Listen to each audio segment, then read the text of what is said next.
한 남자가 뉴욕 헌팅턴에 있는 카운티 공원의 숲을 걷고 있었어요. 그는 바닥에 남은 음식캔과 더러운 담요가 있던 신비한 작은 구역에 왔어요. 부서진 나뭇가지들이 우리처럼 이상한 모양으로 접힌 채 근처에 놓여 있어요. 그리고 거의 모든 나무에는 A4 종이가 걸려 있었어요. 총 10장 정도였죠. 누군가가 그걸 덕트 테이프로 아무렇게나 붙였어요. 그 모든 종이에는 실종자들의 사진과 실종에 대한 정보가 들어 있었어요. 사라진 도시와 지역 경찰 전화번호가 있었죠. 남자는 겁을 먹고 도망쳤어요. 하지만 그 전에 폰으로 모든 걸 촬영했어요. 그 영상을 인터넷에 올렸죠. 그 후 레딧 유저들이 자체 조사를 하기 시작했어요.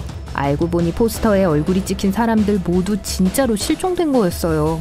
이곳을 발견한 사람이 경찰을 불렀어요. 다행히도 경찰관들은 빠르게 이런 짓을 한 사람을 찾아냈어요. 그는 할로윈 파티를 열었고 무서운 분위기를 만들기 위해 실종자들의 포스터를 붙이기로 한 거예요. 그는 모든 사진을 치웠고 경찰은 수사를 중단했어요. 거리에 서서 프리허그 팻말을 들고 있는 이 사람들을 아세요? 귀여워요. 사람들에게 긍정적인 에너지를 많이 주네요. 그리고 이제 안개 속에서 혼자 어두운 숲을 걷고 있다고 상상해보세요. 그리고 덤불 어딘가에서 작은 회색집이 보여요. 나뭇잎 속에 숨어있고 벙커 입구 같아요. 창문은 없고 어둠으로 통하는 어두운 출입구만 있어요. 그리고 누군가가 벽에 프리허그 오두막이라고 쓴 걸 봐요. 네, 이번엔 별로 안 귀엽네요. 이 오두막의 정확한 위치는 알려지지 않았지만 위스콘신주의 숲 어딘가에 있어요. 사실 안에는 끔찍한 건 없어요. 쓰레기, 마른 나뭇잎, 거미줄, 그리고 이끼. 10대들이나 노숙자들은 이 오두막에서 시간 보내는 걸 좋아해요. 만약 누가 이 문구를 벽에 썼다면 아마 유머 감각이 뛰어난 사람이었을 거예요. 하지만 무섭고 창백한 노파가 몇 년 동안 그곳에 살았다고 상상해보세요. 가느다란 팔로 여러분을 꼭 껴안아주기를 안에서 기다리고 있을 거예요. 사우스캐롤라이나 그린빌이에요. 이 마을 옆에 숲이 있어요. 여러분은 그곳으로 가서 한 남자의 실루엣을 발견해요. 커다란 불길한 광대네요. 여러분은 겁에 질려 얼어붙어요. 그는 나무들 사이에 서서 여러분을 바라보며 미소 짓고 있어요. 무릎이 떨리고 땀이 흘러요.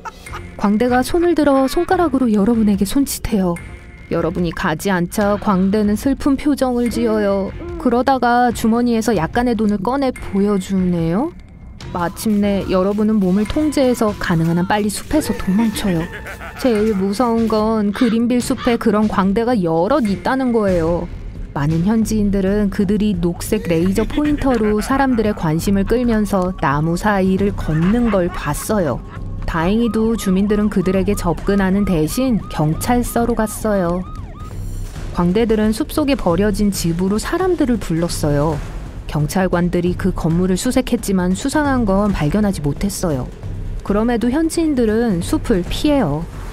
숲에서는 끔찍한 걸 볼 수 있을 뿐만 아니라 들을 수도 있어요. 예를 들어 누군가의 비명소리를 들을 수 있죠. 이 소리는 밤에만 어딘가에서 들려요. 이것의 본성을 모르면 여러분을 완전히 미치게 할 수 있어요. 코요테는 북아메리카, 캐나다, 멕시코 전역의 숲에서 살아요. 겨울과 봄에 이 동물들은 울부짖고 소리를 질러요. 한 마리의 코요테가 그렇게 한다고 해도 몇 마리가 여러분을 둘러싸고 있는 것처럼 들릴 수 있어요. 이 착각은 숲에 다양하고 많은 소리들이 있기 때문에 일어나요. 새, 동물, 떨어지는 빗소리. 이 모든 게 코요테의 울부짖음과 섞이고 여러분에게는 이 동물들이 사방에 있는 것처럼 들릴지도 몰라요. 또 코요테는 목소리의 톤을 바꾸고 사람처럼 소리를 낼 수 있어요. 이제 소름 끼치는 일은 있고 숲에서 아름다운 걸 찾아봅시다. 여러분은 울창한 숲으로 둘러싸인 넓은 녹색 공터에 있어요. 덤불에 다가가니 구멍이 보여요. 큰 구멍이 아니라 완벽하게 둥근 통로예요. 마법의 땅으로 가는 문 같아 보이죠. 바로 안티 라이티넨이라는 유명한 핀란드 예술가의 창작품이에요. 그는 완벽한 원을 만들어내기 위해 주변 나무의 잎과 가지를 조심스럽게 잘랐어요. 그리고 이걸 부서진 풍경이라고 불렀어요. 이 구멍 외에도 이 예술가는 다른 독특한 작품들을 많이 만들었어요. 늘 거의 자연을 다루죠.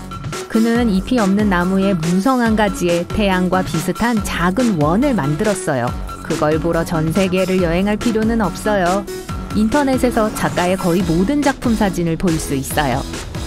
스코틀랜드의 푸른 숲으로 이동해 볼게요. 나무와 덤불 사이를 걷다 보면 사람 형상을 마주할 수 있어요. 움직이지도 않고 얼굴도 없이 서 있으며 주변의 모든 걸 반영하고 있어요. 거의 말 그대로요. 유명한 스코틀랜드의 조각가 롭 멀홀랜드는 플렉시 글라스로 이 조각상들을 만들었어요. 거울처럼 빛을 반사하는 특별한 종류의 유리죠.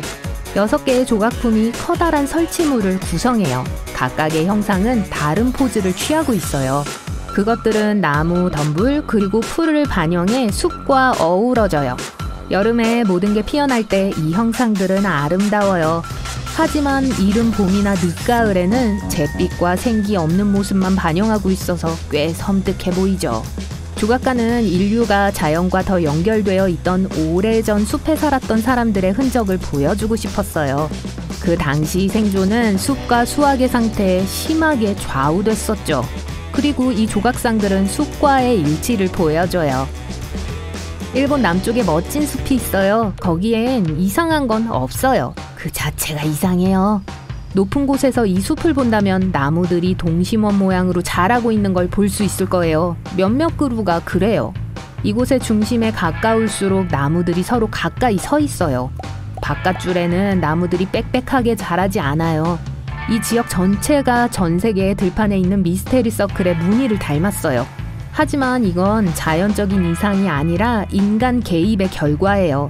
1973년 사람들은 나무가 10개의 동심원이 되게 심었어요. 이 실험의 주요 아이디어는 삼나무가 그런 원형 조건에서 자랄 수 있는지 알아내는 거였어요. 연구원들은 이곳을 실험의 숲이라고 불렀어요. 놀랍게도 나무들이 대칭적으로 흩어지면서 볼록한 모양으로 자라기 시작했어요. 나무들 사이 간격의 정도가 나무의 성장에 큰 영향을 미친다는 게 증명된 거죠. 처음에 과학자들은 실험이 끝난 후에 나무를 베어내기로 계획했지만 이곳이 관광객들에게 인기가 많아졌어요. 사람들은 이 산책로를 따라 걷고 드론을 이용해 아름다운 사진을 찍는 걸 좋아해요. 다음 이상한 발견은 미국에 있어요. 이곳은 큰 숲으로 둘러싸인 바숀 고속도로예요. 덤불 속에 나무의 몸통 안에 있는 녹슨 빨간 자전거가 있는 특이한 나무를 찾아볼 수 있어요. 마치 나무 몸통 안에서 자라나 그것의 일부가 된 것 같죠. 핸들과 바퀴 중 하나만이 나무 껍질 밖으로 튀어나와 있어요. 자전거는 50년대에 나무 속으로 들어갔어요. 한 젊은이가 생일 선물로 자전거를 받았어요. 하지만 그는 그 핸들과 거친 바퀴가 마음에 들지 않았어요. 그래서 그 선물을 덤불 근처에 두고 다시는 찾아가지 않았어요. 덤불은 어린 나무였어요. 시간이 지남에 따라 나무 몸통은 자전거의 철제 몸통 주위로 확장하면서 성장했어요. 지역 주민들이 그걸 알아차렸을 때 나무에서 자전거를 제거하지 않기로 했어요. 그리고 이곳이 관광객들 사이에서 유명해졌으니 옳은 일이었죠.